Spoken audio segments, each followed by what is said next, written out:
श्री सीताराम सरकार की जय। श्री हनुमान जी महाराज की जय।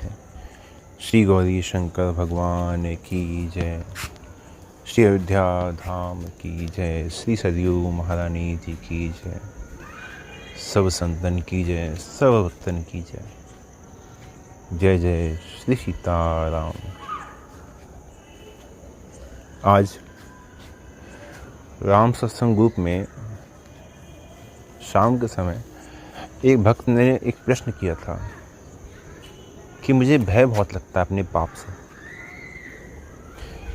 मेरा पाप के प्रति जो भय है बना हुआ, ये कैसे दूर हो। तो उत्तर तो मैं वहाँ पे देना चाहता था, लेकिन थोड़ा अधिक हो जाता, इसलिए सोचा कि सत्संग के समय उत्तर दे दिया जाएगा।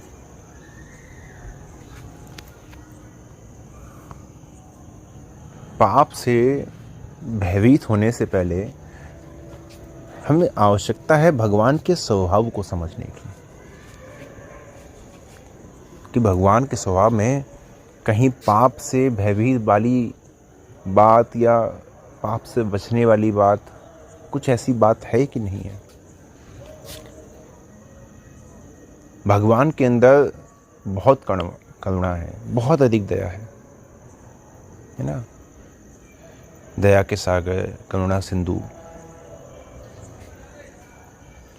और भगवान के अंदर ये जो दया है, इसका भाव ये है कि भगवान जीव के पुराने जो इतिहास के पन्ने होते हैं ना, वो भगवान कभी पलट के देखते नहीं है।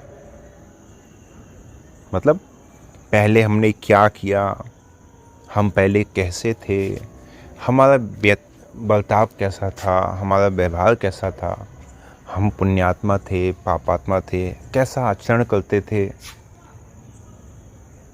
भगवान ये सब नहीं देखते, ये सब वो कुछ भी नहीं देखते। वो देखते हैं कि भाई वर्तमान में तुम क्या हो, जो तुमने पीछे कर आए, क्या किया क्या नहीं किया, वो सब तो पीछे रह गया, कोई बात नहीं।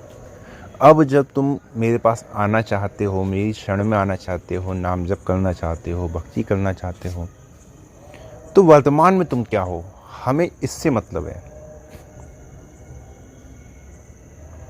तो पीछे जो हो गया वो छोड़ो, आवश्यकता है अपने वर्तमान को संभालने की। पीछे जो पाप हुए, कुछ भी हुआ, कोई भी ऐसा व्यवहार वर्ताव कुछ भी हुआ, उनसे भयभीत होने की आवश्यकता नहीं है ना। गोस्वामी जी के बिना पत्रिका में भी बड़ा सुंदर लिखते हैं, अब लौ नसानी अब ना नसें हो। भाई अब तक जो आयु नष्ट हो गई, जो समय नष्ट हो गया, जो पापों में गया, किसी भी कार्य में गया है ना, अब लौ नसानी अब ना नसें हो। जो नष्ट हो गया वो नष्ट हो गया समय, जो आयु चली गई वो चली गई, वो लौट के नहीं आ सकती, वो समय लौट के नहीं आ सकता। लेकिन अब ना नसें हो, आवश्यकता है कि अब हम सावधान हो जाएं, अब अपने समय को नष्ट ना करें। राम कृपा भव निशा सिरानी, आगे फिर न डसे। राम जी की कृपा से बस अब समझ में आ गया है कि भाई जीवन का उद्देश्य भजन करना है। तो भूतकाल में जो हो गया, जो भी हुआ, जो भी किया, उन सबको भूल जाओ और अपने वर्तमान को देखो और भगवान की अनन्य शरण हो जाओ। क्यों? क्योंकि भगवान के सामने जाते ही शुभ अथवा अशुभ जितने भी कर्म होते हैं वो अपने आप ही जलकर भस्म हो जाते हैं। सन्मुख हो ही जीव मोहि जब ही, जन्म कोटि अगना सही तब ही। सब कुछ नष्ट हो गया है ना। और फिर भी किसी के मन में यदि ऐसी बात आती है कि भाई नष्ट कैसे हो, हमारे तो बहुत हैं पाप, नष्ट कैसे हो। तो भाई राम नाम एके रति, एक बस राम नाम में रति हो, दूसरा साधन नहीं मांगा गया। राम नाम एक रति, पाप के कोटि पहाड़, जब भी कोई ऊंचाई की बात आती है, कोई उदाहरण दिया जाता है, तो पहाड़ का दिया जाता है, पर्वतों का दिया जाता है। तो कहा गया कि पाप के कोटि पहाड़, इतना पाप किया हुआ है, इतना पाप किया हुआ है कि उस पाप के इकट्ठे होते होते केवल एक पर्वत नहीं, कोटि पहाड़, करोड़ों ऐसे पर्वत इकट्ठे हो गए हैं। इतना पाप किया है, इतना पाप किया है कि भगवान के यहाँ जब लेखा जोखा लिखा जाने लगा उन पाप कर्मों का, तो भाई इतने पन्ने भर गए, इतने पन्ने भर गए, इतने रजिस्टर भर गए, इतनी कॉपियाँ भर गई कि उनको जब इकट्ठा किया गया तो करोड़ों पर्वत बन गए। इतना पाप किया गया।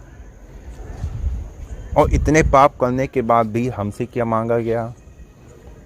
राम नाम एक रति, बस एक राम नाम में रति हो जाए, बस एक राम नाम कर लो, इतना ही मांगा गया। पाप के कोटि पहाड़, और नाम कैसा? ऐसी महिमा नाम की, जारी करे सब छाड़, जारी करे सब छाड़, सबको जला के नष्ट कर देता है। कितने ही पाप क्यों ना हो, कितने ही पाप के पर्वत क्यों ना हो, नाम सबको जला के नष्ट कर देता है। और ऐसे नाम को जीव कैसे प्रयोग करता है, कहाँ प्रयोग करता है, ये ऐसे अमूल्य नाम को कहाँ कहाँ बेचता है। समझिए, हम लोग जो भी पुण्य करते हैं उन सब पुण्यों की एक कीमत होती है। कीमत से मतलब है कि जो भी पुण्य आपने किया वो आपको अपना एक निश्चित फल देके वो नष्ट हो जाएगा, है ना। मान लीजिए आपके 10 पुण्य हैं, 10 पुण्य में स्वर्ग में एक दिन का आपको 1 नाइट स्टे आपको दिया जाता है। एक रात एक दिन 24 घंटा आप स्वर्ग में रुक सकते हैं, आपकी यदि 10 पुण्य हैं तो। अब इस हिसाब से आपके 20 हैं, 25 हैं, 50 हैं, उस हिसाब का आपका स्वर्ग में जो आपका भाई रुकना है वो आपका निर्धारित हो जाएगा। मतलब जो भी आप पुण्य करेंगे उसकी कीमत है कि भाई इनका इतना पुण्यों का, इनका इतना जो है संचय है, इतने समय इनको स्वर्ग में रहना है, इसके बाद इनको लात मार के बाहर निकाल दिया जाएगा। तो पुण्यों की कीमत हो गई। लेकिन भगवान के भजन की कीमत नहीं है। जब भगवान के भजन की कीमत नहीं है, क्यों भाई? क्योंकि राम ने सकहि नाम गुण गाई, राम जी भी नाम की महिमा को नहीं कह सकते।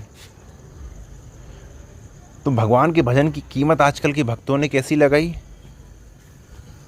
अब उनने सोचा कि भाई भगवान के भजन की कीमत कैसी लगाएं, तो जो जो चाहें उसके लिए वही भगवान की कीमत है।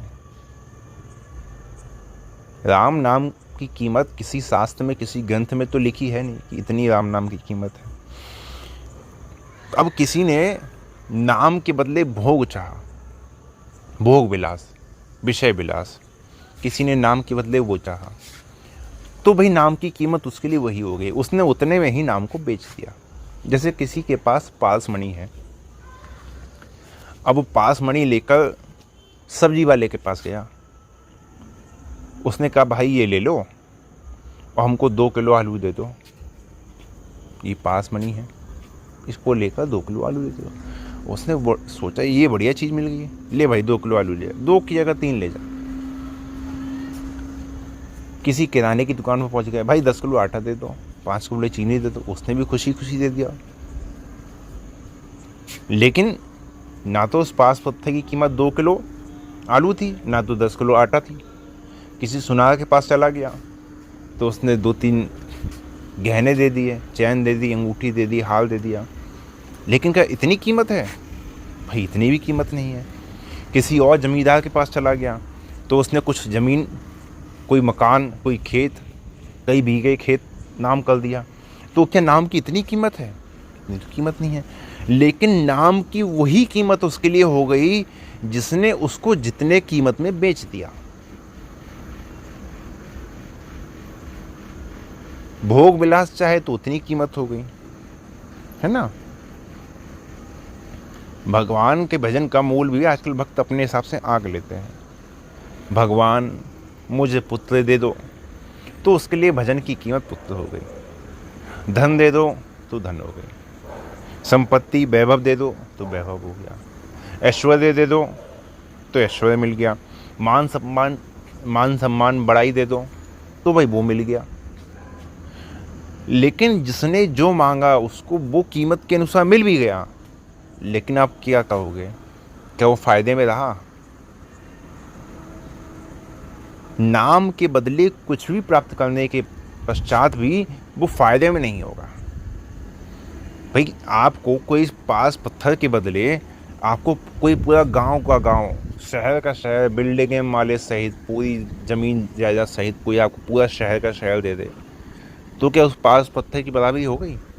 नहीं, अभी भी नहीं हुई, क्योंकि उसका कोई मूल्य लगा ही नहीं सकता। उसी प्रकार नाम है, कोई मूल्य लगा ही नहीं सकता। पुत्र दो, धन दो, संपत्ति दो, ऐश्वर्य दो, वैभव दो, स्वर्ग दो, नरक दो, जो भी तुम्हें प्राप्त होगा तुम घाटे में ही रहोगे। जो भी प्राप्त होगा तुम घाटे में रहोगे। तो फिर अब नाम के बदले प्राप्त क्या किया जाए? नाम के बदले कुछ भी प्राप्त करने की आवश्यकता नहीं है। नाम के बदले बस नाम ही मिल जाए, उनका प्रेम मिल जाए, बस वही नाम की सच्ची कीमत है तो वो भी कम, लेकिन सच्ची कीमत यदि संसार में है तो एक वही है। यद्यपि नाम उनसे भी बड़ा है, राम न सके नाम गुण गई, नाम तो उनसे ही बड़ा है, लेकिन अगर वो मिल जाए तो एक भक्त के लिए ये है कि भाई अब नाम लेना सार्थक। जेहि बीदी होई नाथ हित मोरा, करहूँ सो बेगी दास मैं तोरा। वही करो जिसमें मेरा कल्याण हो, क्योंकि मैं आपका दास हूँ। जो आपकी इच्छा हो, जैसे आपकी इच्छा हो वैसे करो, है ना? भगवान से क्या चाहो, कुछ मत चाहो। नाम के बदले में कुछ मत चाहो, बस स्वयं को ही भगवान को दे दो। और नाम जब कैसे करो, जैसे कोई अपने धन का हिसाब किताब करता है।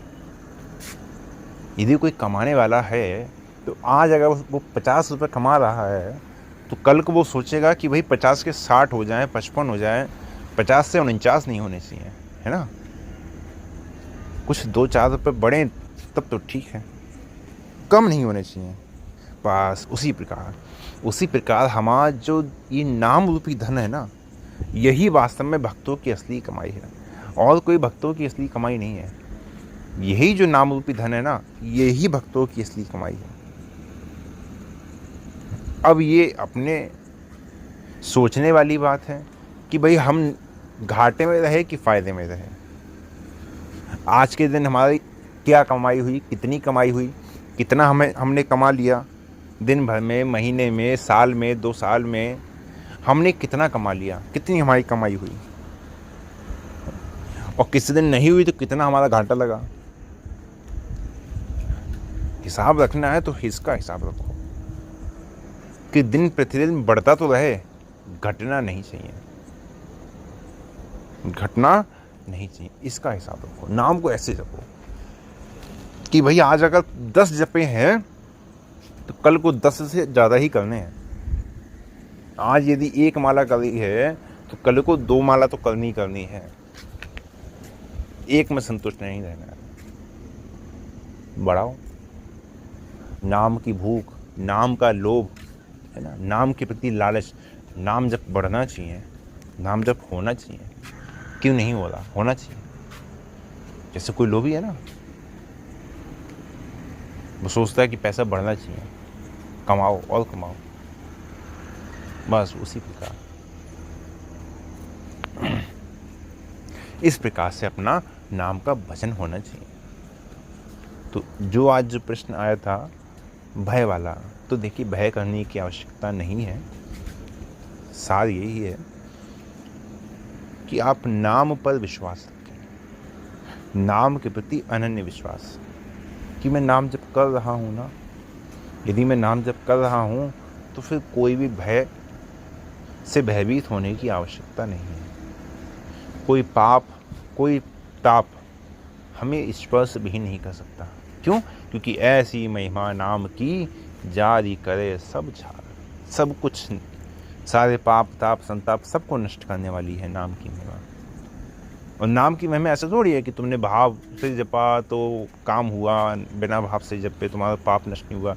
काम तो फिर भी करेगा। भाव कुभाव अनक आलसु, वो हर प्रकार से तुम्हारे, उसकी जो शक्ति है वो तुम्हारे भाव या कुभाव पे कोई आश्रित थोड़ी है। वो कोई जड़ चीज़ थोड़ी है जो तुम्हारे भाव या तुम्हारे कुभाव के अनुसार चलेगा। नहीं, वो चैतन्य है, वो अपना काम करेगा। हाँ, आध्यात्मिक दृष्टि से तुम्हें वो लाभ प्राप्त नहीं होगा जो होना चाहिए। कुभाव में जब भाव नहीं होगा तब, तो आध्यात्मिक दृष्टि से वो लाभ नहीं होगा जो होना चाहिए। क्योंकि तुम्हारे अंदर नाम का जो प्रभाव है, जो नाम का जो सम्मान है ना, नाम के प्रति जो समर्पण है, वो नहीं है अभी। पाप ताप तो छोटी मोटी चीज़ है, वो तो सब नष्ट हो जाते हैं, वो सब नष्ट होते रहते हैं, उनकी कोई ऐसी बात नहीं। लेकिन मन में किसी भी प्रकार का भय ना करो। एक भरोसो, एक बल, एक आश्वास, केवल एक भगवान के भरोसे। मन में कोई शंका नहीं है, कुछ नहीं, निश्चिंत रहिए, है ना। राम नाम जपताम कुतो भयम। राम नाम जपने वालों को भय किस बात का? किसी बात का भय मत कीजिए, नाम जप कीजिए, राम नाम कीजिए। और आज के लिए यहीं विश्राम देते हैं। जय जय श्री सीताराम।